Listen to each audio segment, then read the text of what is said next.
नमस्कार, ABC channel में आपका स्वागत है। मैं हूं सचिन श्रीवास्तव और आप मेरे साथ देखेंगे आजमगढ़ से जुड़ी खबरें। आइए नजर डाल लेते हैं आज की खास खबरों पर। खबर के प्रायोजक हैं Niswa girls inter college, Paharpur, Azamgarh. Admission open classes nursery to 11। IIT और नीट की तैयारी।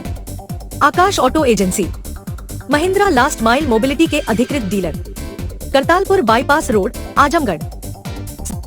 Paradise international school, Heera Patti, Azamgarh. Admission open. Play group 2 class 9 और लाइफस्टाइल फर्नीचर बेलानाडी, आजमगढ़। आगामी बकरीद त्योहार के दृष्टिगत शनिवार शाम को पुलिस महानिरीक्षक आजमगढ़ परिक्षेत्र आजमगढ़ अखिलेश कुमार व पुलिस अधीक्षक आजमगढ़ अनुराग आर्य द्वारा जनपद आजमगढ़ के शहर कोतवाली क्षेत्र के पहाड़पुर, बदरका ईदगाह, ब्रह्मस्थान स्टेडियम आदि मिश्रित आबादी वाले क्षेत्रों में पैदल गश्त किया गया तथा संबंधित को आवश्यक दिशा निर्देश दिए गए।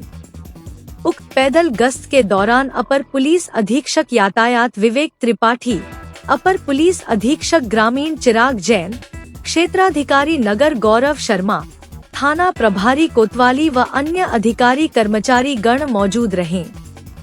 आज बकरीद के त्यौहार को दृष्टिगत रखते हुए पहले कलेक्ट्रेट में जिला पीस कमेटी की मीटिंग की गई।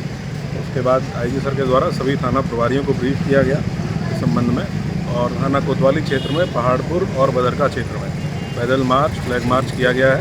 जो बदरका ईदगाह है जहाँ पे भीड़भाड़ होती है वहाँ की व्यवस्थाओं को देखा गया है, निरीक्षण किया गया है, और बकरीद के त्यौहार पे जो शासन के निर्देश हैं उनके क्रम में सभी को अवगत भी करा दिया गया है।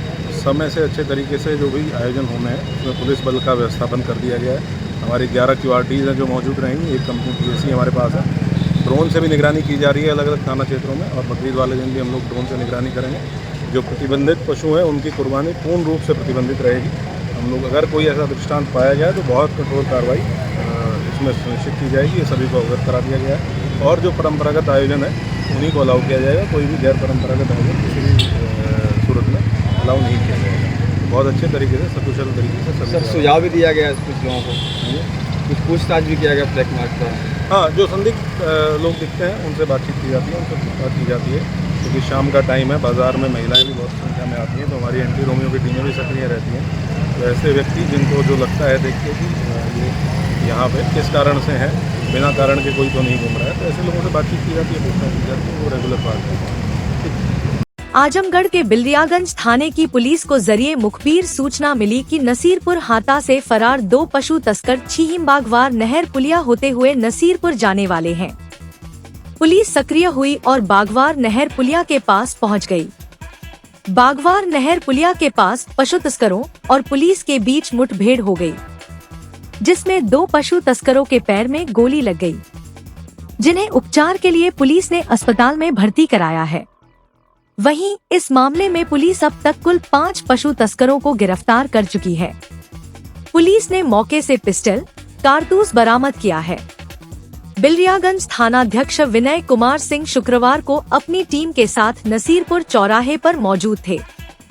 सूचना मिली कि नसीरपुर में परवेज के हाथे में प्रतिबंधित पशुओं को रखा गया है। कुछ लोग मिलकर उनके मांस की बिक्री करने की फिराक में है। इस सूचना पर थानाध्यक्ष बिल्डियागंज अपनी टीम के साथ बगवार नहर पुलिया के पास पहुंचकर बदमाशों का इंतजार करने लगे। कुछ समय बाद एक बाइक से 2 व्यक्ति आते दिखाई दिए, जिन्हें रुकने का इशारा किया, लेकिन वह पुलिस को देखकर भागने लगे और बाइक फिसलकर गिर गई। उक्त दोनों बदमाश अपने आप को पुलिस से घिरता देखकर पुलिस पर फायरिंग करने लगे। पुलिस ने भी जवाबी कार्रवाई की, जिसमें अभियुक्त ताहिर के बाएं पैर में व अभियुक्त सलमान अहमद के दाहिने पैर में गोली लगी, जिन्हें पुलिस ने गिरफ्तार करते हुए उनके पास से असलहा बरामद किया और उपचार के लिए अस्पताल भेज दिया।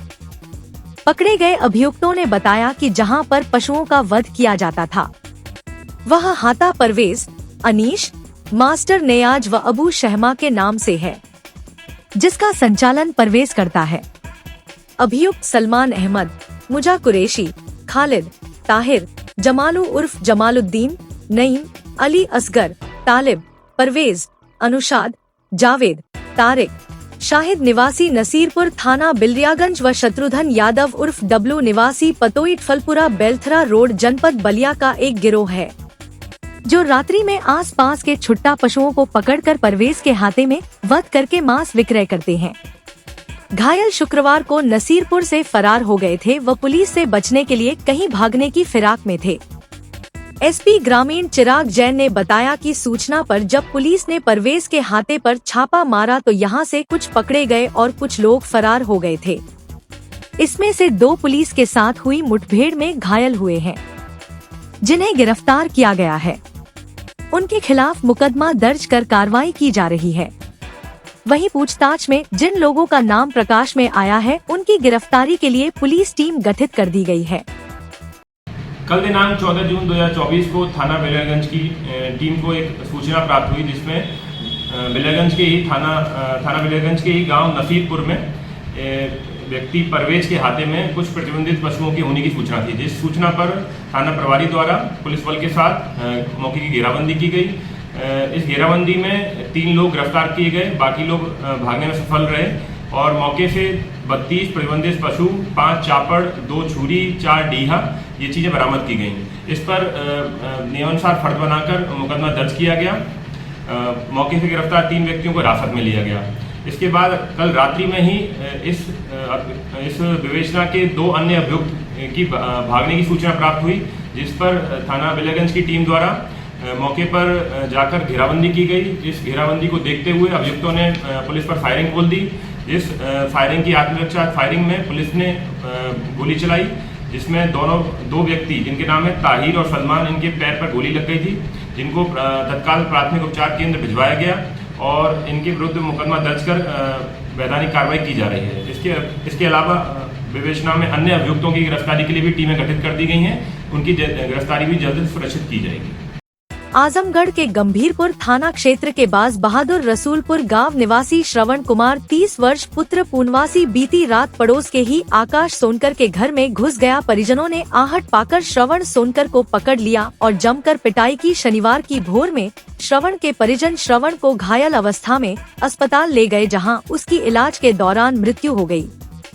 सूचना पर पहुंची गंभीरपुर पुलिस ने शव को कब्जे में लेकर पीएम के लिए भेज दिया।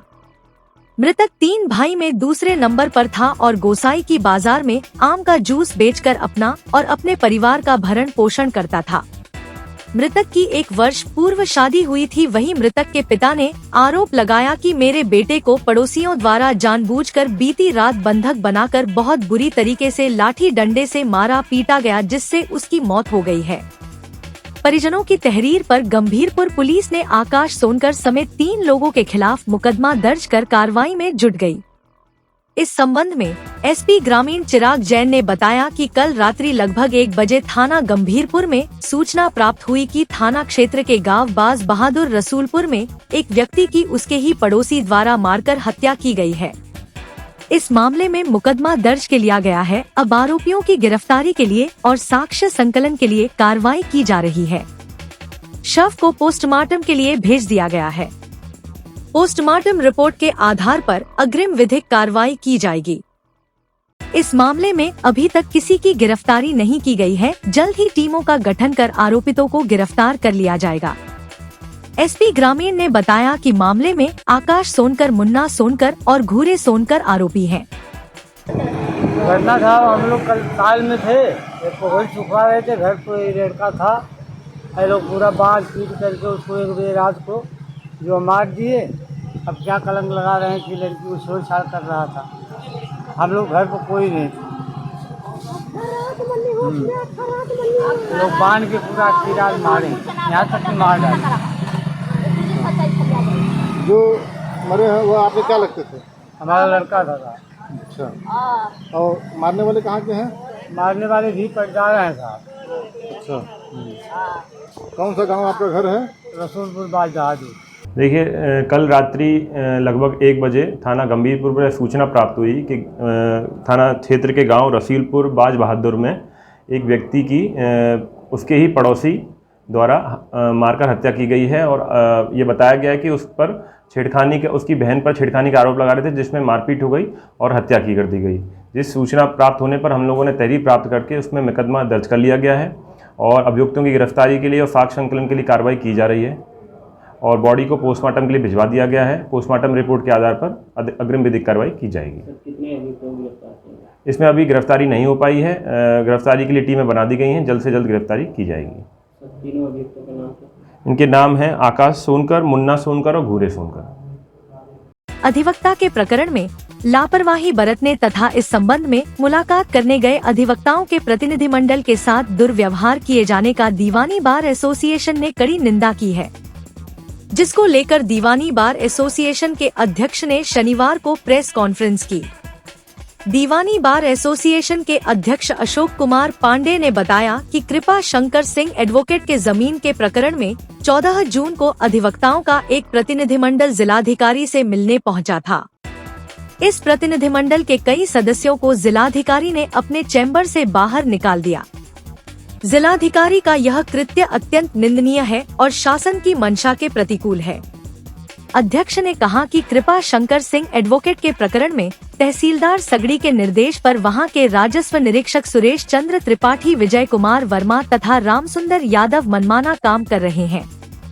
यह संघ राजस्व निरीक्षक सुरेश चंद्र त्रिपाठी, विजय कुमार वर्मा तथा रामसुंदर यादव के तत्काल निलंबन की मांग करता है। हमारी मांग है कि इस संबंध में एक समिति बनाई जाए जिसमें अधिवक्ताओं को भी शामिल किया जाए।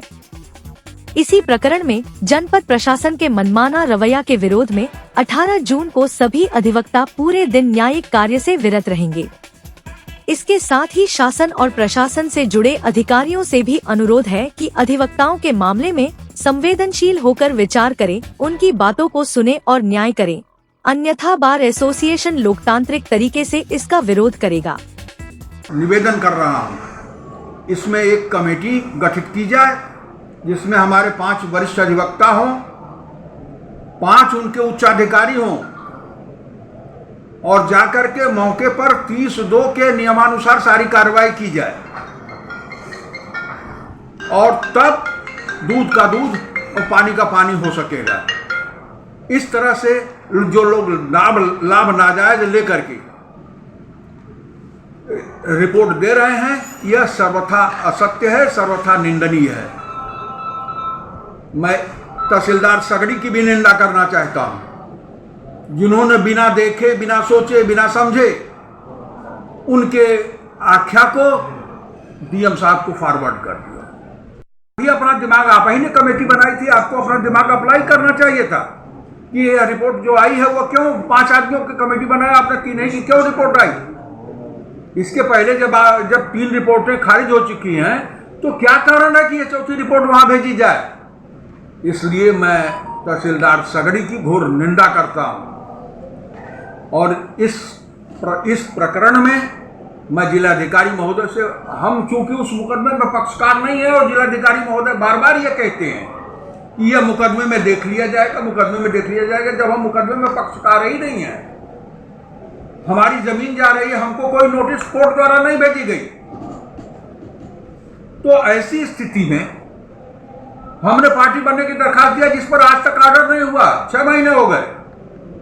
तो ये सब चीजें हैं। एक हम पक्षकार नहीं है तो हमारे पास यही विकल्प है कि हम आपसे अपनी बात को रखें और आप उस पर समाधान करने के लिए एक कमेटी गठित करें और उस कमेटी में 5 अधिवक्ता हों, 5 आपके उच्च अधिकारी हों और वह जाकर के वहां दूध का दूध और पानी का पानी करें। धन्यवाद। इस प्रकरण में सर कोई राजनीतिक दबाव?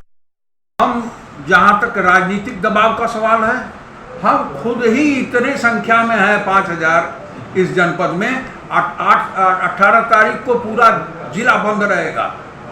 8 तारीख को पूरे जिले के हर न्यायालय बंद रहेंगे, हर अधिवक्ता का काम नहीं करेगा। इसी 18 तारीख को इसी मामले में पूरा टैक्स बार एसोसिएशन, जिला bar association, central bar association, सारे तहसील बार एसोसिएशन सारे के सारे बंद रहेंगे और कोई काम नहीं करेगा 18 तारीख को। और उसके बाद अगर आवश्यकता होगी तो और भी आगे लड़ाई लड़ी जाएगी। हम लोग मुख्यमंत्री के यहाँ जाने का हमारा प्रोग्राम है, बहुत जल्दी हम लोगों को डेट मिल गई है, हम जा रहे हैं, वहां भी इस प्रकार को उठाएंगे कि इस तरह का भ्रष्टाचार प्रशासन के कर्मचारियों द्वारा किया जा रहा है। यह मामला वहां उठेगा और भी सारी बातें रखी जाएंगी। ग्रामीण न्यायालय का भी मसला है। इस तरह से हम लोग इसमें कहीं भी किसी को क्षमा करने के लिए तैयार नहीं है। न्याय होगा, हम सबके साथ तैयार हैं, सबके साथ सहयोग करेंगे और उसको आपके माध्यम से हम शासन तक अपनी बात पहुंचाना चाहते हैं। इस संबंध में जो सबसे बड़ा प्रकरण है उसमें हमारे संघ के एक साथी श्रीमान कृपा शंकर सिंह हैं, जो यहाँ वरिष्ठ अधिवक्ता हैं। उनके पिताजी भी अधिवक्ता हैं और सिर्फ शुद्ध रूप से अधिवक्ता का काम वो करते हैं। उनका घर भगतपट्टी खानपुर पड़ता, थाना बिलरियागंज है। उनके सामने की आबादी की बिगहों की ज़मीन है, पुश्त दर पुश्त वो लोग प्रयोग करते आ रहे हैं। उसी संबंध में हमारे दीवानी न्यायालय से 1968 में ऑलरेडी उनके पक्ष में उसकी डिग्री भी है। उसके बावजूद प्रशासन की लापरवाही से संबंधित कुछ सक्रिय लोग जो वह गांव में जाकर के बसे हैं उस पूरे जमीन को हड़पना चाहते हैं, जिसकी वजह से हमारा संघ बेहद आहत है।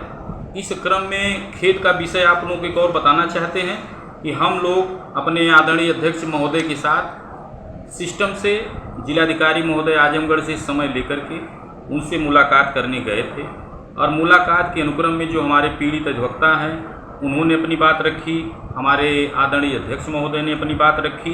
इस दरमियान जो उनका रवैया था वो बिल्कुल अच्छा नहीं था, जिससे हमारा संघ बेहद आहत है। वो चीज़ कहीं से भी अच्छी नहीं लगी। हम लोग भी संघ के वकील हैं, सदस्य हैं, 4-5 हज़ार वकीलों में आना जाना हम लोगों का रहता है। यहाँ से लेकर के लखनऊ तक पैरवी करते हैं। अब हम आपको बता दें कि हमारे माननीय मुख्यमंत्री वगैरह हैं, आप जाएंगे तो सम्मान से कुर्सी मिलता है, आपका काम होता है, आपकी बात सुनी जाती है। और हमारे जिले स्तर पे जितने भी हमारा आला अधिकारी हैं, खासतौर से हम आदरणीय जिलाधिकारी महोदय की तरफ आप लोगों का ध्यान आकृष्ट कराना चाहेंगे कि काम हो ना हो आपको बात सुननी चाहिए। जिस हिसाब से आपका भाव रहा, आपका व्यवहार रहा, वो अच्छा नहीं है, वो कहीं से भी अच्छा नहीं है। आप हमारे ज़िले के अधिकारी हैं, आप पे बड़ी जिम्मेदारी है। आपको जो भी काम करना चाहिए, न्यायिक श्रेष्ठता उससे ऊपर उठे, इस पर ध्यान देना चाहिए। इस बात का आप लोगों के माध्यम से हम निवेदन आदरणीय जिलाधिकारी महोदय से कहना चाहेंगे।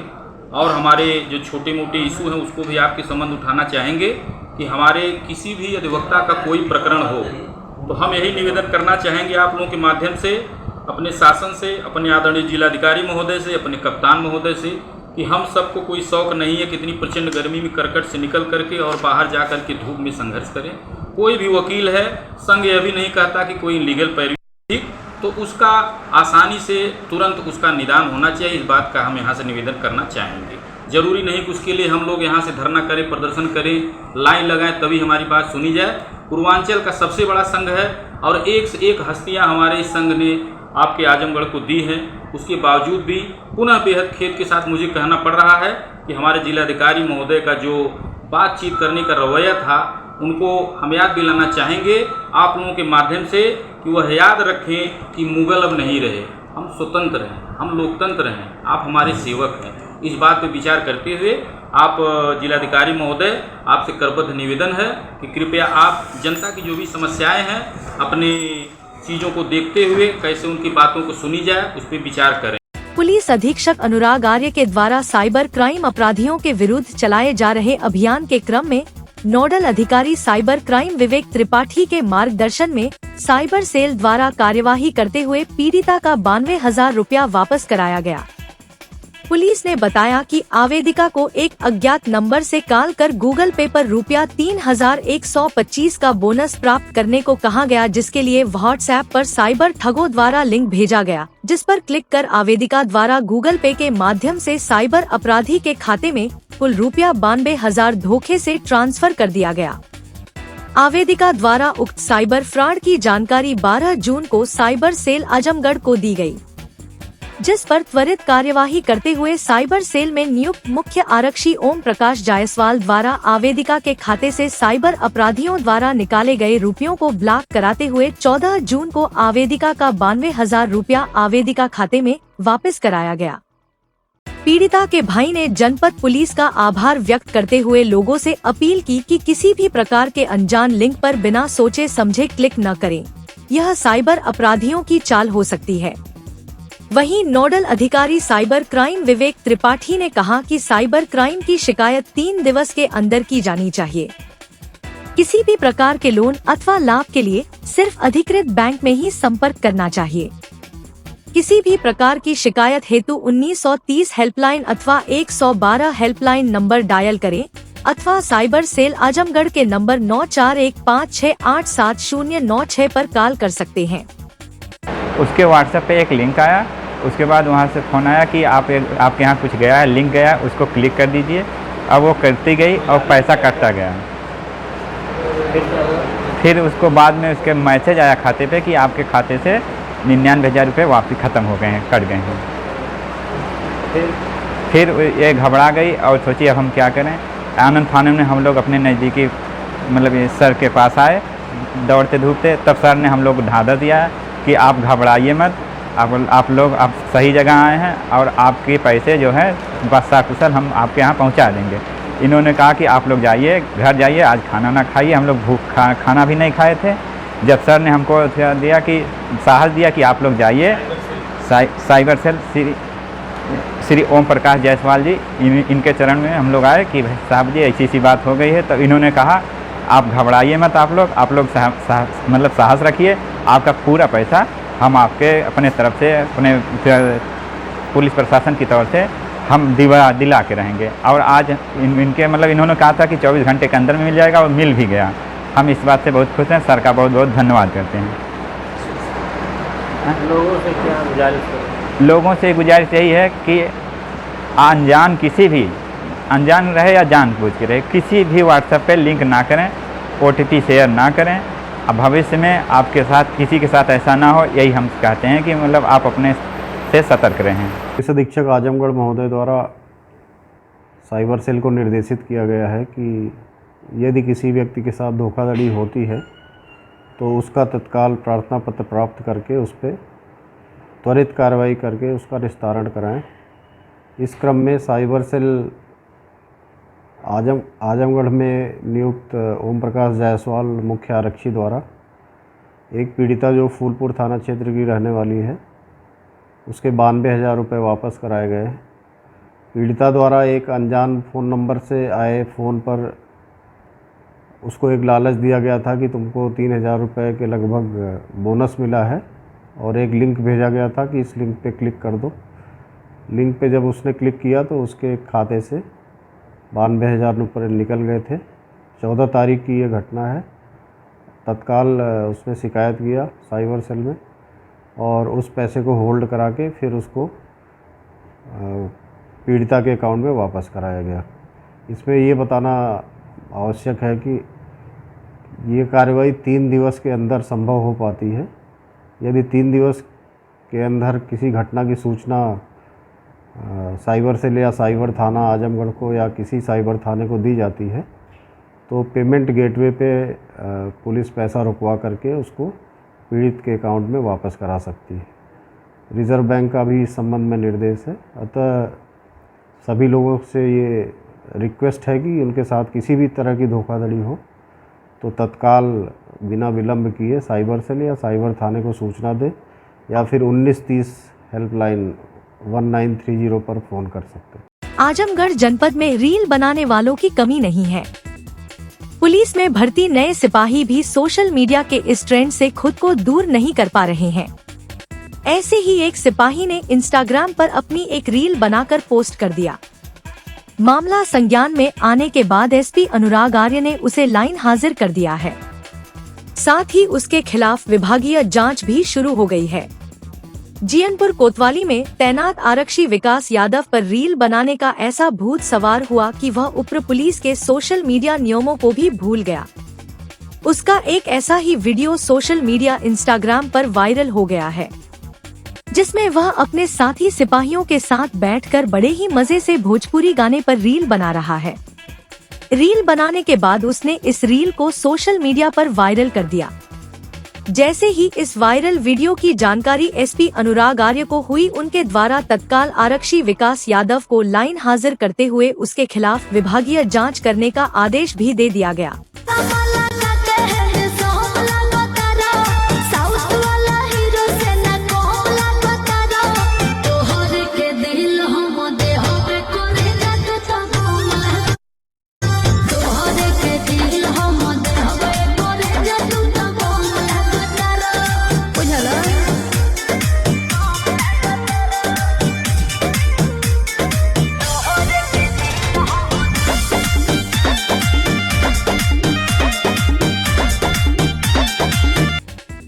ग्रामीण चिराग जैन ने बताया कि आरक्षी का यह कृत्य यूपी पुलिस के सोशल मीडिया नियमों के विरुद्ध है, जिसके लिए उसे लाइन हाजिर करते हुए उसके खिलाफ विभागीय जांच का आदेश दिया गया है। जांच पूरी होने के बाद आगे की कार्रवाई की जाएगी।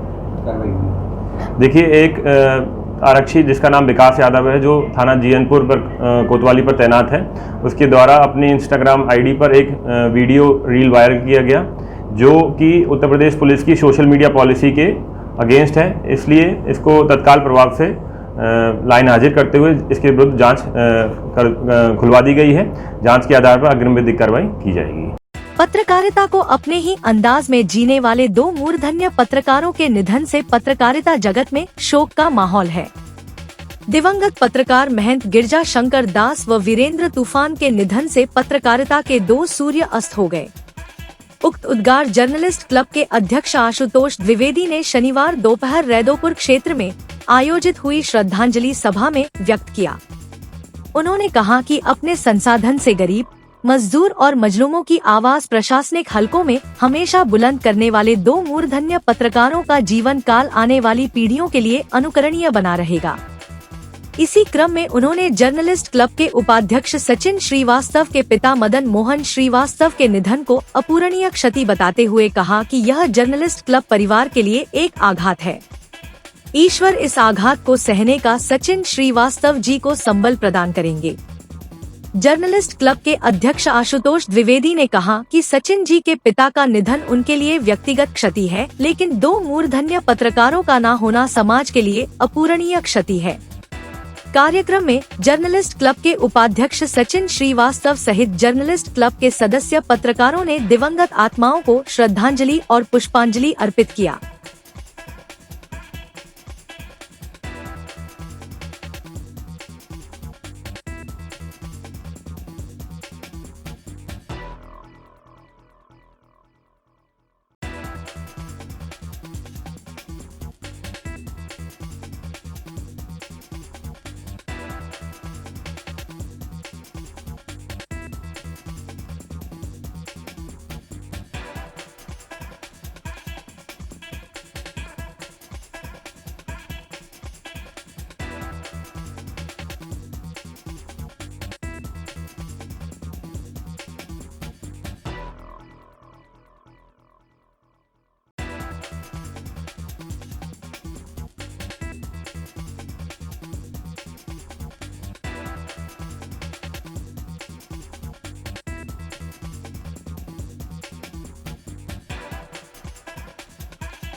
श्रद्धांजलि सभा को रतन प्रकाश त्रिपाठी, मनीष पांडे, उमेश राय, गौरव श्रीवास्तव, प्रीतेश्वर कुमार शिबू, नागेंद्र वर्मा, संतोष गोलवारा, शैलेंद्र शर्मा, सौरभ उपाध्याय, पंचानन तिवारी, प्रशांत राय, सृजन पांडे, राजेश पाठक आदि वरिष्ठ पत्रकारों ने संबोधित करते हुए दिवंगत आत्माओं की शांति के लिए ईश्वर से प्रार्थना की। कि आज जर्नलिस्ट क्लब के तरफ से एक श्रद्धांजलि सभा का आयोजन किया गया था। हमारे जनपद की दो महान विभूतियाँ महंत गिरिजा शंकर दास जी और वीरेंद्र मिश्र तूफान जी, जिनका निधन हो गया है, और उनके निधन से आजमगढ़ की पत्रकारिता में भारी रिक्तता का एहसास किया जा रहा है। दूसरा, हमारे वरिष्ठ सहयोगी और जर्नलिस्ट क्लब के उपाध्यक्ष श्री सचिन श्रीवास्तव जी के पिताजी के निधन की अपूरणीय क्षति हुई है और इसके लिए ये श्रद्धांजलि सभा का आयोजन किया गया था। हमारे सामाजिक सरोकार की परंपरा में गत आत्मा के लिए पुष्पांजलि अर्पित कर ये श्रद्धांजलि सभा का आयोजन किया गया है। साथ ही साथ इस बात का को प्रसार देने के लिए भी ये किया गया है कि वो जो पत्रकारिता का जो एक दौर वीरेंद्र मिश्र तूफान जी और महंत गिरजा शंकर दास जी ने अपनी ज़िंदगी में अपने संसाधनों पर जिया, निश्चित रूप से वो आज की पत्रकारिता कर रहे लोगों के लिए अनुकरणीय है। और विशेष तौर से किस तरीके से समाज के पीड़ित, दबे कुचले और मजलूम लोगों की आवाज़ अपने बल पर अपने अखबार में बुलंद की जाती है, निश्चित रूप से एक कंपनी और प्रोडक्ट के तौर से हट करके जिस तरह से उन्होंने पत्रकारिता किया है वो आने वाली पीढ़ियों का हमेशा मार्गदर्शन करता रहेगा। वो हमेशा प्रकाशमान एक प्रकाश पुंज की तरह चमकते रहेंगे और आदरणीय हम लोग के सहयोगी, हम लोग के सुख दुख के साथी श्री सचिन श्रीवास्तव जी को ये बड़ा आघात सहने का कि ईश्वर उनको प्रेरणा देंगे। और मैं समझता हूँ कि जर्नलिस्ट क्लब ने इसी के बाबत श्रद्धांजलि सभा का आयोजन किया है। लोकसभा चुनाव के बाद पुलिस अधीक्षक अनुराग आर्य एक्शन मोड में आ गए हैं।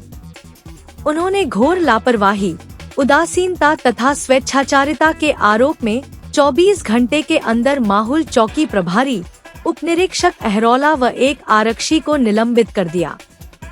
तीनों के खिलाफ विभागीय जांच के भी आदेश दिए गए हैं। मिली जानकारी के अनुसार पुलिस अधीक्षक ने अहरौला थाने में तैनात उप निरीक्षक अवधेश यादव व आरक्षी अश्वनी यादव को तहरीर पर बिना विधिक राय प्राप्त किए ही अभियोग पंजीकृत किया गया था। उक्त अभियोग से संबंधित प्रार्थना पत्र को जनसुनवाई रजिस्टर में अंकित करने में लापरवाही पाए जाने पर दोनों को निलंबित करते हुए विभागीय जांच का आदेश दिया। वहीं शनिवार की सुबह उप निरीक्षक शिव सागर यादव चौकी प्रभारी माहुल थाना अहरौला द्वारा थाना स्थानीय पर पंजीकृत अभियोग में 10 माह का समय व्यतीत होने के उपरांत भी अपहृता की बरामदगी हेतु सार्थक प्रयास न करके मुकदमे को अनावश्यक रूप से लंबित रखने तथा लोकसभा सामान्य निर्वाचन 2024 के दौरान एनबीडब्ल्यू की गिरफ्तारी, आबकारी अधिनियम के अंतर्गत कार्यवाही, निरोधात्मक कार्यवाहियां, प्रकाश में आए गोतस्करी के अभियुक्तों का सत्यापन व निरोधात्मक कार्यवाही व हिस्ट्री शीटरों की नियमित रूप से निगरानी न करने हेतु पदीय दायित्वों के प्रति घोर लापरवाही, उदासीनता व स्वेच्छाचारिता बरतने के आरोप है। उपरोक्त आरोपों को लेकर पुलिस अधीक्षक द्वारा 14 जून को चौकी प्रभारी माहुल शिव सागर यादव को निलंबित करते हुए विभागीय जांच का आदेश दिया गया। थाना अहरौला पर नियुक्त एसआई श्री अवधेश यादव और आरक्षी श्री अश्विनी यादव को पदीय कर्तव्यों के प्रति लापरवाही, उदासीनता एवं स्वेच्छाचारिता के लिए निलंबित किया गया है और उनके विरुद्ध जांच की जा रही है। मामला कुछ इस प्रकार था कि इनके पास एक प्रार्थना पत्र प्राप्त हुआ था जिसमें पैसे के लेन देन के संबंध में आरोप अंकित थे। माननीय हाईकोर्ट इलाहाबाद के द्वारा निर्देशित किया गया है कि किसी भी लेन देन के मामले में बिना किसी विधिक राय के मुकदमा पंजीकृत न किया जाए। इसके बावजूद भी उप निरीक्षक अवधेश यादव जो उस दिन चार्ज पर थे उनके द्वारा बिना विधिक राय लेते हुए उसमें मुकदमा पंजीकृत किया गया और उसको साथ ही साथ जनसुनवाई रजिस्टर पर भी नहीं चढ़ाया गया, जो इनके कर्तव्यों के प्रति लापरवाही को प्रदर्शित करता है। इसलिए इनको निलंबित कर इनके विरुद्ध जांच की जा रही है। सर्वप्रथम माहुल चौकी इंचार्ज उप निरीक्षक श्री शिव सागर यादव को पदीय कर्तव्यों के प्रति लापरवाही, उदासीनता एवं स्वेच्छाचारिता के लिए पुलिस अधीक्षक महोदय द्वारा निलंबित किया गया और उनके विरुद्ध जांच कर आवश्यक कार्रवाई की जा रही है। इनकी कार्य की समीक्षा की गई तो पाया गया कि इनके द्वारा अपनी विवेचनाओं में लापरवाही की गई है। कई विवेचनाएं इन्होंने अनावश्यक रूप से लंबित रखी हैं। चुनाव के संबंधी जो कार्रवाई की जानी थी चौकी क्षेत्र में, उसमें भी जब समीक्षा की गई तो पाया गया कि कई कार्रवाइयाँ इनके द्वारा नहीं की गई हैं, बहुत कम निरोधात्मक कार्रवाई की गई है। इसके चलते इनको पदीय कर्तव्यों के प्रति लापरवाही के लिए निलंबित कर जांच की जा रही है। आजमगढ़ शहर कोतवाली के पांडे बाजार में पारिवारिक विवाद के चलते बड़े भाई की प्रताड़ना का दंश छोटे भाई और उसकी पत्नी को झेलना पड़ रहा है। 2 दिन पूर्व घर के बाहर दिन दहाड़े मारपीट कर बड़े भाई ने दंपति को घायल कर दिया गया। पीड़ित दंपति मंजय और उसकी पत्नी सुशीला ने पुलिस से शिकायत की लेकिन कोई कार्रवाई नहीं हुई। मंजय की पुलिस सुनवाई नहीं कर रही है। इसी क्रम में शनिवार को पीड़ित सुशीला ने क्षुब्ध होकर जहरीले पदार्थ का सेवन कर लिया, जिसके चलते उसको मंडलीय जिला चिकित्सालय में भर्ती कराया गया। सुशीला के अनुसार उसके घर में उसके पति सहित 3 भाई हैं। सबसे बड़ा भाई संजय अन्य दोनों भाई को यहाँ नहीं रहने देना चाहता। सुशीला का पति मंजय पहले मुंबई में था, वहीं पर मंजय और सुशीला ने शादी कर ली थी। इसी बहाने को लेकर संजय मंजय को घर में घुसने नहीं देना चाह रहा है। पुलिस भी संजय का ही साथ दे रही है। 13 जून को खुलेआम दिनदहाड़े घर के बाहर मारपीट हुई और उसका सीसीटीवी फुटेज भी सामने है, लेकिन तब भी पुलिस इसको संज्ञान में नहीं ले रही है। 13 जून को संजय घर से बाहर भगाने के लिए मंजय और उसकी पत्नी को बुरी तरीके से मारा था। वहीं मामले में मंजय की पैरवी करने पर संजय ने अपने मंझले भाई राजू से भी विवाद किया था। क्या हुआ है, क्या मामला? हमारी साड़ी खींच कर पूरा बिना पर्दे का हमको मारे, घर में भी मारे, बाहर मल्ले सब पुलिस वाले के पास गए, पुलिस प्रशासन हमारा कोई मदद नहीं कर, सभी को भगाया जा रहा है। क्यों मारे? मेरा वीडियो वायरल किया जा रहा है। क्यों मारे? जमीन का विवाद, हमारे हिस्से में रह रहे थे, हमने खाली थोड़ा सा पैसा मांगा, बस सास ससुर के साइड हो, हमारे पति को बोलते जान से मार देंगे, लेकिन भाग है घर का, मतलब वो बड़े जेठ हैं, घर में रहने के लिए इनको कह रहे हैं कि तुमको घर में नहीं रहने देंगे हम। तो ये हम लोग चौकी में एप्लीकेशन दे रहे हैं, कोतवाली में एप्लीकेशन दे रहे हैं, हम लोग की कोई सुनवाई नहीं हो रही है। और ये जेठ हैं जो सबसे बड़े हैं, वो इनको परसों सुबह 11 बजे सड़क पे लोटार के इनकी सुशीला को और उनके आदमी को दोनों को मारे हैं और घर में रहने नहीं दे रहे हैं। तो हम लोग की कोई सुनवाई नहीं हो रही है। SDM DM सबके यहाँ एप्लीकेशन गया है, लेकिन कोई सुनवाई नहीं हो रही है। तो क्या चाहती हैं? क्या चाहते हैं, इसका इंसाफ मिलना चाहिए, उसकी सुनवाई होनी चाहिए, मौके पे जांच किया जाए कि क्या गलत है क्या सही है। जो लोग मारे उनके ऊपर कार्रवाई नहीं हुई है? नहीं हुई है, कुछ नहीं हुई है। वहीं इस मामले में SP ट्रैफिक विवेक त्रिपाठी ने बताया कि थाना कोतवाली क्षेत्र में एक परिवार के 2 गुटों के बीच संपत्ति के बंटवारे के विवाद को लेकर मारपीट हुई है। दोनों पक्षों की तरफ से अभियोग पंजीकृत कर लिया गया है। विधि सम्मत कार्रवाई की जाएगी। इसके पूर्व भी दोनों में विवाद होने पर 151 की कार्रवाई की गई थी।